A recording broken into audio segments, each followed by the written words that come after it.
Hey guys, welcome back to the session. आज हम बात करने वाले हैं strategic importance of Andaman and Nicobar island, यानी कि जो हमारा अंडमान और निकोबार आइलैंड है उसकी स्ट्रैटेजिक इंपोर्टेंस क्या है, उसके बारे में हम डिस्कस करने वाले हैं। अगर मैं बात करूं कि न्यूज़ क्या है, कौन सा वो कॉन्टेक्स्ट है जिसके तहत हम इस न्यूज़ को डिस्कस करने वाले हैं, तो हमारा कंटेक्स्ट बेसिकली ये होता है कि in the last few year, यानी कि जो हमारे बीते कुछ साल हैं उनके अंदर हुआ क्या है कि the Andaman and Nicobar island जो है उसने एक गेन किया है important position in the Indian foreign policy, यानी कि भारत की जो भी विदेश नीति है उसके अंदर उसने एक इंपॉर्टेंट पोजीशन जो है वो कहीं ना कहीं गेन किया है। और इसी न्यूज़ को जो है हम कवर करने वाले हैं इस आर्टिकल के माध्यम से। तो प्लीज़ पूरा सेशन आप ध्यान से ज़रूर देखिएगा। कोई भी डाउट होता है, कोई भी आपके सजेशंस होती हैं तो आप कमेंट करके हमें बता सकते हैं। एक चीज़ और अगर मैं आपको बताना चाहूँ तो आपने अगर अभी तक हमारे टेलीग्राम चैनल को ज्वाइन नहीं किया है तो वो भी आप कर लीजिएगा, क्योंकि मैं आपको क्या करने वाला हूँ, डेली वहां पर एक जो क्वेश्चन है वो प्रैक्टिस के लिए देने वाला हूँ जो कि आर्टिकल पर बेस्ड होगा और उसके ऊपर आपको कुछ ना कुछ लिखने को दिया जाएगा,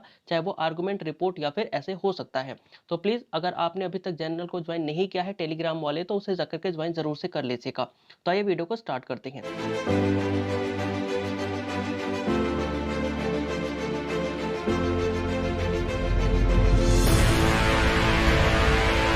सबसे पहले हम बात करते हैं अंडमान एंड निकोबार आइलैंड के बारे में। तो अगर हम बात करें अंडमान एंड निकोबार आइलैंड के बारे में तो सबसे पहले तो आपको ये पता होना चाहिए कि ये जो हमारा अंडमान एंड निकोबार आइलैंड है ये कोई सिंगल आइलैंड नहीं है, बल्कि ये क्या है, ग्रुप ऑफ आइलैंड है। इसके अंदर बेसिकली कहा जाता है कि 836 आइलैंड जो है वो मिलकर के अंडमान एंड निकोबार आइलैंड को बनाते हैं, जिनका एरिया लगभग 8,249 स्क्वायर किलोमीटर का होता है। अगर मैं बात करूं तो इन 836 आइलैंड के अंदर से आपको मात्र 38 ऐसे आइलैंड मिलेंगे जहां पर जो है वो ह्यूमन पॉपुलेशन रहती है, यानी कि यहाँ पर बोले तो हम बोल सकते हैं कि परमानेंटली इनहैबिटेड एरिया जो है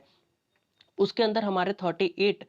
आइलैंड जो है वो आते हैं। ये जो है वो पेपर वन के पर्सपेक्टिव से काफी ज्यादा इंपॉर्टेंट है, आपसे पूछ लिया जाएगा कि कितने ग्रुप ऑफ आइलैंड है तो हम बोलेंगे 836 जो हमारे आइलैंड है उनका ग्रुप जो है वो अंडमान एंड निकोबार आइलैंड होता है, जिसके अंदर 38 हमारे ऐसे आइलैंड है जहां पर की ह्यूमन पॉपुलेशन निवास करती है या फिर रहती है। अगर मैं बात करूं इस अंडमान एंड निकोबार आइलैंड को तो कौन गवर्न करता है, तो बेसिकली इसको गवर्न किया जाता है क्योंकि है ये एक यूनियन टेरेटरी, यानी कि ये हमारी यूनियन टेरेटरी होती है। तो कहीं ना कहीं इसको सेंट्रल गवर्नमेंट जो है वो गवर्न करती है, लेकिन किसके माध्यम से, तो अंडमान निकोबार एडमिनिस्ट्रेशन के माध्यम से इसे हमारी सेंट्रल गवर्नमेंट जो है वो कहीं ना कहीं गवर्न करती है। अगर मैं बात करूं तो इसकी इंपॉर्टेंस क्या है, तो आपको बस इतना पता होना चाहिए इसके बारे में कि हमारे भारत का पहला ट्राई सर्विसेज कमांड, यानी कि इंटीग्रेटेड ट्राई सर्विसेज कमांड जो है वो कहां पर स्थापित किया गया है, कहां पर बनाया गया है, ये भी क्वेश्चन पेपर वन के अंदर पूछा जा सकता है। तो उसका सही जवाब होता है अंडमान एंड निकोबार, यानी कि अंडमान एंड निकोबार कमांड जो है उस कमांड को बेसिकली हम ट्राई सर्विस कमांड कहते हैं, क्योंकि यहाँ पर आर्मी, एयरफोर्स, नेवी तीनों जो है वो एक साथ रहती हैं और तीनों का ये कंबाइंड बोल सकते हैं एक तरीके से कमांड है, कमांड स्टेशन है। तो इस चीज के लिए भी आपको कहीं ना कहीं नॉलेज होनी चाहिए। तो अगर मैं बात करूं तो ये भारत का पहला ट्राई सर्विस कमांड भी होता है। इसके अलावा अगर मैं बात करूं तो इस अंडमान एंड निकोबार का स्ट्रेटेजिक इंपोर्टेंस क्या है, तो सबसे पहला इसका स्ट्रेटेजिक इंपोर्टेंस तो ये आता है कि नेट सिक्योरिटी प्रोवाइडर, यानी कि जो हमारा अंडमान एंड निकोबार आइलैंड है जो कि आप मैप में देख पा रहे हो, ये क्या करता है, जो हमारे सिक्योरिटी प्रोवाइडर है, जैसे कि आपको पता होगा कि म्यांमार में कूप जो होने वाला था, कूप का मतलब क्या होता है कि जब मिलिट्री वहां के शासन को उखाड़ के फेंक करके अपना शासन जो है वो स्थापित करती है तो उसको हम कूप बोलते हैं। तो उस समय इंडिया ने क्या किया था, म्यांमार की रक्षा करी थी और म्यांमार में जा करके जो कूप है, यानी कि कहीं ना कहीं मिलिट्री शासन आने वाला था, उसको बचाया, यानी कि मिलिट्री शासन को नहीं आने दिया। तो कहीं ना कहीं हम क्या करते हैं, एज अ सिक्योरिटी प्रोवाइडर इसका इस्तेमाल कर सकते हैं। तो ये हमारी इंपोर्टेंस है अगर मैं बात करूं अंडमान एंड निकोबार आइलैंड की। दूसरा हमारा क्या होता है, connection with the south east Asia, यानी कि हम क्या करते हैं, अगर अंडमान एंड निकोबार आइलैंड को महत्व देते हैं, इसके महत्व को समझते हैं, तो हमारा दूसरा महत्व ये आता है कि जो हमारा एक्सक्लूसिव इकोनॉमिक जोन है, अगर आपको पता होगा, आपने ज्योग्राफी के अंदर पढ़ी होगी टर्म, कि जैसे ये हमारा इंडिया है और ये इंडिया की मेनलैंड बाउंड्री है, तो इससे अगर मैं बात करूं तो 200 नॉटिकल माइल तक का क्या होता है हमारा ईईजेड, यानी कि इसका मतलब क्या होता है कि एक्सक्लूसिव इकोनॉमिक जोन। तो कहीं ना कहीं ये जो 200 है ना, ये हमारा क्या है, एक्सक्लूसिव इकोनॉमिक जोन है। लेकिन ये कब तक है, जब हम बात करते हैं इंडिया के मेनलैंड की। लेकिन मान लो इंडिया का जो मेनलैंड है वो यहां तक भी है, तो यहां से भी हमें 200 नॉटिकल माइल का जो है वो कहीं ना कहीं मिल जाता है एक्सक्लूसिव इकोनॉमिक जोन। तो कहीं ना कहीं इसके वजह से हम क्या करते हैं, जो बाकी अदर हमारे साउथ ईस्ट एशियन कंट्री है ना, उनके साथ हमारे रिलेशन और अच्छे हो जाते हैं, उनके साथ हमारे जो कनेक्टिविटी है वो और भी अच्छी हो जाती है। अगर आप देख पाए तो यहाँ पर लिखा गया है कि अगर हम म्यांमार की बात करें तो म्यांमार से जो हमारी डिस्टेंस रह जाती है, अगर हम अंडमान एंड निकोबार से बात करते हैं तो मात्र 22 नॉटिकल माइल की। और ऐसे ही अगर मैं बात करूं इंडोनेशिया से, तो हमारी जो डिस्टेंस रह जाती है जब भी हम बात करते हैं अंडमान एंड निकोबार आइलैंड से, तो वो हो रहती है 90 नॉटिकल माइल। तो कहीं ना कहीं हम साउथ ईस्ट एशियन कंट्री के साथ अपने रिलेशन जो है वो और भी अच्छा कर सकते हैं, और इनके साथ अपने जो रिलेशन है, जो कनेक्टिविटी है, उसे और भी बेहतर किया जा सकता है अगर हम बात करते हैं अंडमान निकोबार आइलैंड के स्ट्रेटेजिक इंपोर्टेंस के बारे में। तो तीसरे पॉइंट पे हम क्या कह सकते हैं कि यहाँ पर हमें क्या देखने को मिलेगा, इंडो पैसिफिक फर्कुलम। देखो इसका मतलब क्या होता है, जैसे आपको पता होगा कि ये जो हमारा अंडमान एंड निकोबार आइलैंड है ये इंडियन ओशन का हिस्सा है। तो कहीं ना कहीं इंडियन ओशन में तो हमारी प्रेजेंस है ही, इसके साथ साथ साउथ चाइना सी और पैसिफिक सी भी यहीं पर आकर क्या होते हैं, मिलते हैं। तो कहीं ना कहीं इसके वजह से यहाँ पर ट्राई जंक्शन बनता है, और यहाँ पर अगर इंडियन ओशन में भारत की जो पहुंच है, भारत की जो प्रेजेंस है वो इंडियन ओशन में वैसे भी बहुत अच्छी है, लेकिन और भी अच्छी होती है। तो कहीं ना कहीं हमारा जो इंपोर्टेंस होगा ना पूरे ओशन के ऊपर, हमारी जो नेवी का कंट्रोल होगा वो बहुत ही अच्छा होगा, और कहीं ना कहीं हम इसे और भी अच्छा या फिर और भी बेहतर कर सकते हैं। तो ये इस पॉइंट के अंदर हम देख सकते हैं अगर हम बात करें तो। नेक्स्ट हमारे चैलेंजेस क्या आते हैं अगर हम बात करते हैं अंडमान एंड निकोबार आइलैंड के स्ट्रेटेजिक डेवलपमेंट के ऊपर। तो सबसे पहला तो हमारा चैलेंज ये है कि inadequate attention to the strategic importance of Andaman and Nicobar island, यानी कि जो हमारा अंडमान निकोबार आइलैंड है उसके ऊपर सरकार जो है वो पर्याप्त मात्रा में ध्यान नहीं देती। अगर इसकी हम बात करें ये चैलेंजेस के रूप में किस तरीके से देखे जाते हैं, तो अगर इसकी बात करी जाए ना तो हम कह सकते हैं कि जो अंडमान एंड निकोबार आइलैंड है, अगर हम क्या करते हैं, हम बेसिकली उस पर इतना ज़्यादा ध्यान नहीं देते, हम उसको स्ट्रेटेजिकली मिलिट्री हब नहीं बनाते। ऐसा क्यों नहीं करते, तो बेसिकली ऐसे करने से हमें लगता है कि हो सकता है कि जो हमारे साउथ ईस्ट एशियन नेशन है उनके साथ हमारे रिलेशन जो है वो बिगड़ जाए, क्योंकि इंडिया की जो इमेज है ना पूरे वर्ल्ड के अंदर वो है नॉन एग्रेसिव कंट्री। और इंडिया अगर क्या करती है, मान के चलो कि यहाँ जो है वो इंडिया अपने मिलिट्री स्टेशन स्थापित करती है, मिलिट्री हब इसको बनाती है, तो कहीं ना कहीं वो अग्रेशन शो होगा किसके लिए, साउथ ईस्ट एशियन कंट्री के लिए। उन्हें लगेगा कि हो सकता है कि हमने इंडिया के खिलाफ कुछ भी करा तो इंडिया यहाँ से क्या करेगी, हमें कहीं ना कहीं अपने मिलिट्री के पावर से कहीं ना कहीं बेदखल कर देगी, हमें जो है वो मिलिट्री पावर के दम पर अपना गुलाम बना सकती है। गुलाम तो नहीं कह सकते, लेकिन फिर भी वो क्या कर सकती है, अपने पावर को शो कर सकती है। तो कहीं ना कहीं ये हम कह सकते हैं कि इसके वजह से भारत जो है ना वो यहाँ पर उतना ज्यादा ध्यान नहीं देता, अगर मैं स्ट्रेटजी की बात करूँ तो कहीं ना कहीं ये हमारा पहला चैलेंज है कि क्या अगर हम इसे स्ट्रेटजी हब बनाते हैं तो किस तरीके से हम साउथ ईस्ट एशियन नेशन को समझाएंगे कि हम मिलिट्री हब आपके लिए ही बना रहे हैं, इससे आपका कोई नुकसान नहीं होगा, और कहीं ना कहीं जो होने वाले टेंशन जो क्रिएट होने वाले हैं ना उनको हम कहीं ना कहीं दूर कर सकते हैं।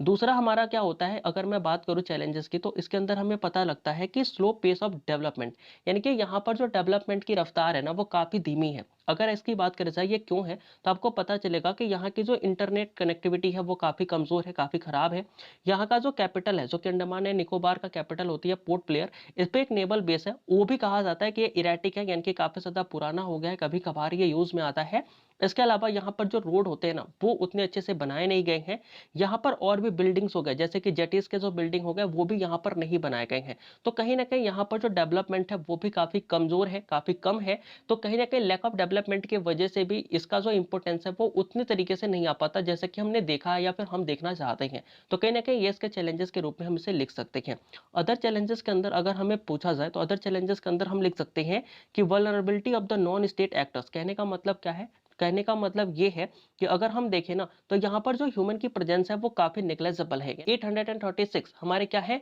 बोल सकते हैं कि आइलैंड है। तो इस पे मात्र 38 ऐसे आइलैंड है जिन पे कि ह्यूमन जो है वो पॉपुलेशन रहती है, इनहैबिट करती है। लेकिन बाकी अदर आइलैंड ऐसे हैं जिन पर कि ह्यूमन की पॉपुलेशन काफी कम है। तो इसके वजह से होता क्या है कि यहाँ पर स्मगलिंग जैसे काम होते हैं, जो गैर कानूनी काम होते हैं, जो विदेशों से स्मगलिंग वगैरह करी जाती है वो यहाँ से होती है। तो ये भी हमारे लिए एक बहुत बड़ी चिंता की बात है, बहुत बड़ा चैलेंज है कि इस चीज को हम किस तरीके से रोकते हैं, किस तरीके से काउंटर करते हैं। दूसरा हमारा अदर चैलेंज के अंदर क्या लिख सकते हैं कि रिमोट लोकेशन। रिमोट लोकेशन का मतलब क्या है कि हम बात करते हैं कि इसकी डेवलपमेंट करी जाए। तो डेवलपमेंट होगा कैसे, जब वहां पर कंपनी जाएगी, जब वहां पर प्लांट लगाएगी, लोग जाएंगे, तो कहीं ना कहीं जब लोग जाते हैं ना, रहते हैं, तो वहां पर चीजें डेवलप होती हैं। तो कहीं ना कहीं इसकी जो डिस्टेंस है ना, अगर आप इस इमेज को देख पा रहे हैं तो इस इमेज के माध्यम से आपको समझ में आएगा कि ये हमारा इंडिया है, और इंडिया के मेन लैंड से इसकी जो डिस्टेंस है वो काफी ज्यादा है as compare to the Indonesia, as compare to the Myanmar. तो यहाँ से जो इसकी डिस्टेंस है ना वो काफी ज्यादा है। इसके वजह से क्या होती है, जो कंपनी होती है ना वो इस पर अपना प्लांट एस्टेब्लिश नहीं करना चाहती। उसे लगता है, यानी कि इसका आकलन किया गया है कि कई सारे ऐसे मटेरियल हैं, अगर हम इंडिया के मेन लैंड से यहाँ तक पहुँचाते हैं अंडमान निकोबार आइलैंड के पास, तो कहीं न कहीं वो ज़्यादा महँगा पड़ता है एज़ कम्पेयर टू अगर हम क्या करते हैं इंडोनेशिया से इसको भारत में लेकर के आते हैं। तो अगर इंडोनेशिया से अगर आप भारत में कोई चीज़ लेकर के आ रहे हो और वापस उसी चीज़ को भारत से आप कहाँ पर भेज रहे हो, अंडमान एंड निकोबार में भेज रहे हो, तो ये जो भेजने वाला प्रोसेस है ना, ये महँगा पड़ता है और मँगाने वाला जो प्रोसेस है ना, ये सस्ता पड़ता है। तो कहीं न कहीं हम कह सकते हैं कि इसके वजह से भी कंपनियाँ क्योंकि अपना फ़ायदा देखती हैं और उन्हें इसमें फ़ायदा लगता नहीं है, तो इसलिए यहाँ पर वो क्या नहीं करती, अपना प्लांट एस्टैब्लिश नहीं करती, जिसकी वजह से ये अनडेवलप रह जाता है। और ये भी इसके लिए एक चैलेंज के रूप में देखा जाता है कि इसकी जो रिमोट लोकेशन है, यानी कि इसकी भारत से जो दूरी है, वो कहीं न कहीं इसके चैलेंज के रूप में कंसीडर करी जाती है। अगर हम बात करते हैं तो initiative taken in the Andaman Nicobar island, यानी कि भारत सरकार ने अंडमान निकोबार आइलैंड के लिए कौन-कौन से इनिशिएटिव जो है वो उठाए हैं, कौन-कौन से जो कदम है वो उठाए हैं, अगर उसकी बात करी जाए तो भारत ने सबसे पहला कदम उठाया कि इसे मैरीटाइम हब बनाया, यानी कि कहीं न कहीं से मैरीटाइम हब जो है उसे बनाने की कोशिश भारत सरकार के द्वारा करी गई। और 2015 के अंदर जो हमारी गवर्नमेंट थे उसने अनाउंस किया कि वो क्या करेगी, बेसिकली 1 लाख यानी कि लगभग 1 लाख मिलियन इंडियन रुपीस जो है वो क्या करेगी, इस आइलैंड को डेवलप करने के लिए देगी और यहाँ पर भारत का पहला मैरीटाइम हब जो है वो भी इसे बनाया जाएगा। इसके अलावा यहाँ पर जो है वो सरकार का ये एम है कि वो इसके जो फैसिलिटीज़ हैं, यहाँ पर जो इसकी फैसिलिटीज़ है जैसे कि टेलीकम्युनिकेशन की हो गई, इलेक्ट्रिसिटी की हो गई, वाटर की हो गई या फिर जो बिल्डिंग की हो गई, इनको क्या किया जाए और भी ज़्यादा अच्छा किया जाए और इनको कहीं न कहीं और भी अच्छे तरीके से डेवलप किया जाए, जो कि इनके लिए एक स्ट्रैटेजी के रूप में इस्तेमाल करी जा सकती है, जिनके अंदर कैपेबिलिटी हो कि वो स्ट्रैटेजिक रूप में इस्तेमाल हो सके। दूसरा हमारा इनिशिएटिव जो गवर्नमेंट लेकर के आती है वो ये है कि डिक्लाइनिंग प्रोटेक्शनिज्म। देखो, डिक्लाइनिंग प्रोटेक्शनिज्म का मतलब क्या है कि इस समय जो हमारी गवर्नमेंट है उसने बेसिकली 2019 के अंदर एक इनिशिएटिव लिया, जिसके अंदर उसने क्या किया कि वहाँ के जो पोर्ट हैं, जो हार्बर्स हैं, जो जेटीज हैं, उनके क्या किए, बेसिकली सरकार ने ये कहा कि हम उनको लैंड क्या करेंगे, रिक्लेमेशन करेंगे, उनको लैंड देंगे और इसके वजह से जो वहाँ के जो कोस्टल रीजनल जोन है ना, उनको कहीं ना कहीं हम डेवलप करने की बात करेंगे, उन्हें और भी ज्यादा प्रसारित करेंगे। तो सरकार के ये दूसरी स्टेप थी या दूसरी इनिशिएटिव थी जो कि गवर्नमेंट ने लिया। तीसरा जो इनिशिएटिव है जो गवर्नमेंट ने वहां पर लिया वो ये है कि मैरीटाइम एक्सरसाइजेस, यानी कि जो सरकार है ना वो क्या कर रही है कि अंडमान एंड निकोबार आइलैंड के अंदर जो मैरीटाइम एक्सरसाइजेस है वो वहां पर रेगुलर बेसिस पर करा रही है, ताकि जो इसका इंपोर्टेंस है वो बढ़े, इसकी जो डेवलपमेंट है वो हो। सरकार क्या करती है, जो हमारे अंडमान निकोबार काउंसिल है ना, वो क्या करती है कि ज्वाइंट मिलिट्री एक्सरसाइजेस जो है वो कराती है। अगर मैं बात करूं तो Singapore India maritime bilateral exercise होती है। इसके अलावा अगर मैं बात करूं तो और भी, जैसे म्यांमार के साथ हमारी एक्सरसाइज होती है, थाईलैंड के साथ होती है, इंडोनेशिया के साथ होती है। तो ये सारे जो एक्सरसाइज होते हैं जो कि नेवी के एक्सरसाइज होते हैं वो सारे के सारे हमारे अंडमान एंड निकोबार में कराए जाते हैं, ताकि यहाँ पर डेवलपमेंट आ सके और यहाँ का जो स्ट्रेटेजिक जो इंपॉर्टेंस है वो भी और बढ़ाया जा सके। तो सरकार जो है वो इस तरफ अपना इनिशिएटिव लेती है, अपना कदम जो है वो उठाती है।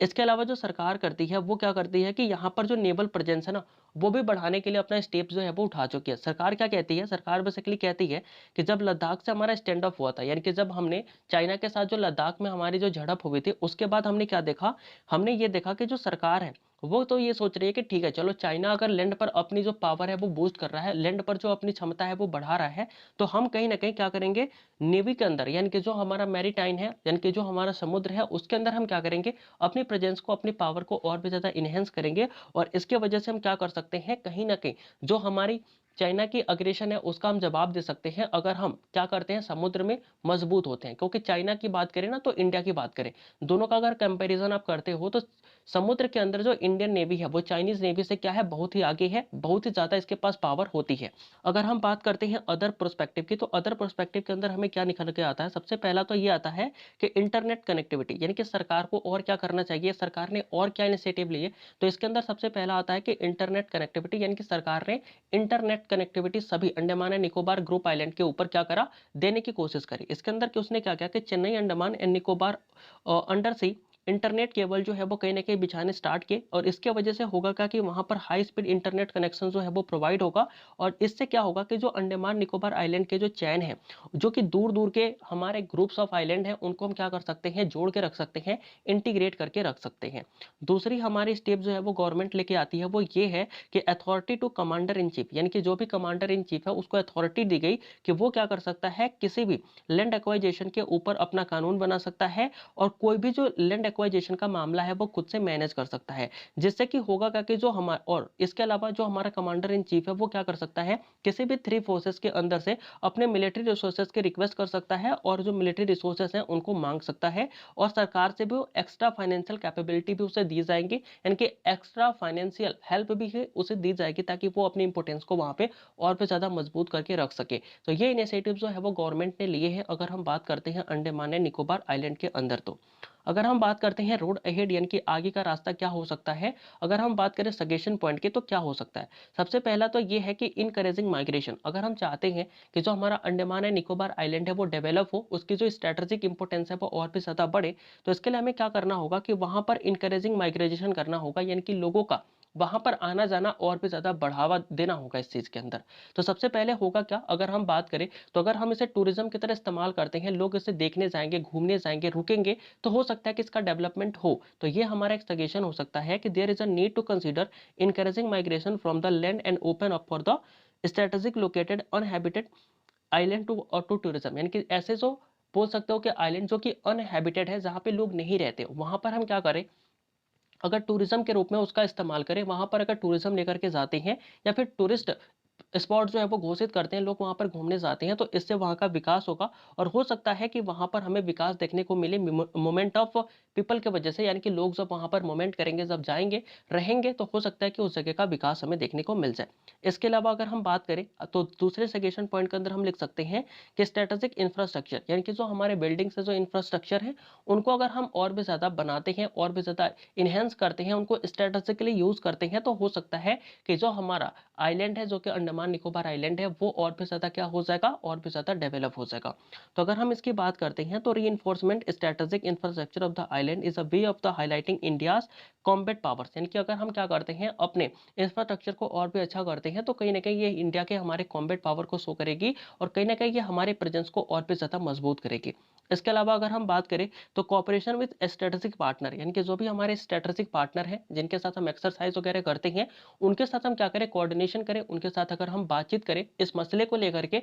अंडमान निकोबार आइलैंड को लेकर के, तो हो सकता है कि इसका विकास हो, और हो सकता है कि इसकी स्ट्रेटेजिक इंपोर्टेंस जो है वो भी देखने को मिले। तो सबसे पहले होता क्या है, जैसे कि हमारे जो स्ट्रेटेजिक पार्टनर है, जिसमें कि यूएस आता है, जापान आता है, ऑस्ट्रेलिया आता है, फ्रांस आता है, यूके आता है, इन सभी के साथ हम क्या करें, कहीं ना कहीं कोऑपरेशन करें, और जो हमारा अंडमान निकोबार आइलैंड है इसको हम एक स्ट्रेटेजिक की तरह इस्तेमाल करें, तो हो सकता है कि इसका जो डेवलपमेंट है वो हो, और इसको हम स्ट्रेटेजी की तरह यूज भी कर सकते हैं।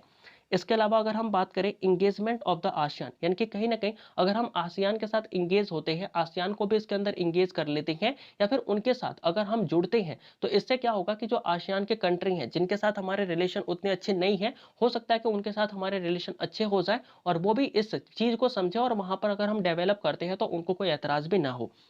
तो ये था हमारा पूरा आर्टिकल, जिसके अंदर हमने पढ़ा कि जो हमारा अंडमान निकोबार आइलैंड है वो क्यों इंपॉर्टेंट है, गवर्नमेंट को क्या करना चाहिए, इसकी स्ट्रेटेजिक इंपॉर्टेंस क्या है, ये भी हमने देखा। ये जो हमारा आइलैंड है वो कब से है, यानी कि इसमें कितने आइलैंड हैं, कितने पे लोग रहते हैं, किसका इतना एरिया है, मतलब सारी चीजें हमने इसके बारे में बात करी। तो ये था हमारा पूरा आर्टिकल, जो कि 30 अगस्त यानी जो 30 अगस्त को बेसिकली पब्लिश हुआ था। तो इसके बारे में हमने पूरी डिस्कशन कर ली है। तो मिलते हैं किसी नई वीडियो में, तब तक के लिए जय हिंद।